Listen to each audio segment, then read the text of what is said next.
Hello, my name is Ash, a counselor in training. This is my Relatable study podcast for individuals who need help studying for their NCE, CPCE, and other related counseling exams. I'm going to go through many questions from multiple resources and make the answers relatable to both you and me. So get your listening ears on and let's get studying. How does the AHRQ define integrative care?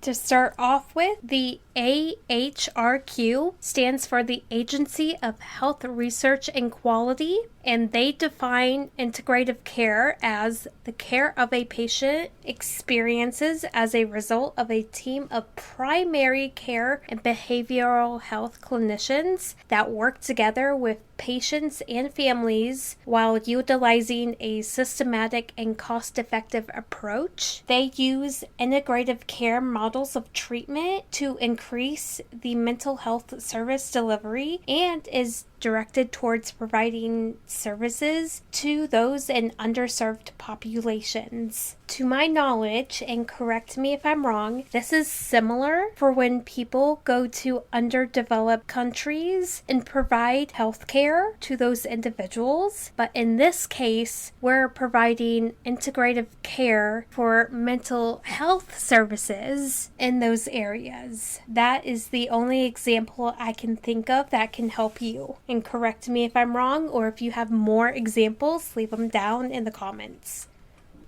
In girls, the Oedipus complex may be referred to as A. Systematic desensitization, B. Covert desensitization, C. In vivo desensitization, D. The Electra complexes.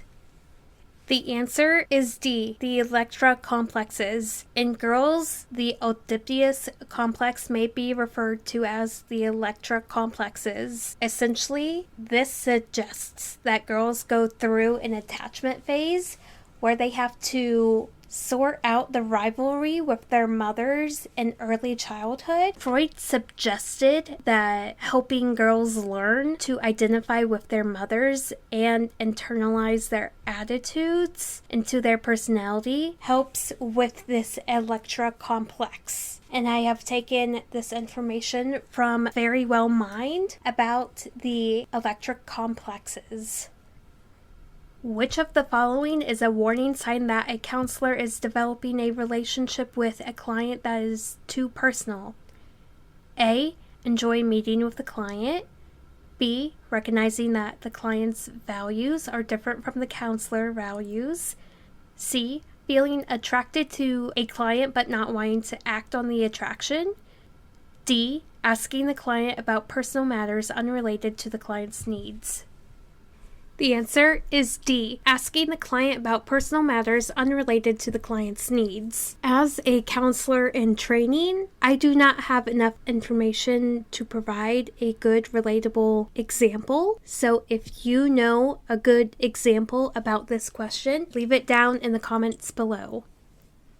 A client grew up with overbearing parents. She constantly had to assist her older sister who was overcome with anxiety. What boundaries defined her family while she was growing up?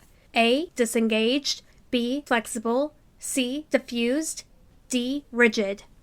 The answer is C. Diffused boundaries were defined by her family while she was growing up. There were many boundaries that were loose and unclear, which resulted in her assisting her older sister who has anxiety, whereas her parents were overbearing and could not place proper boundaries, and it makes her feel like she cannot set proper boundaries because she does not know where to draw the line and place those boundaries.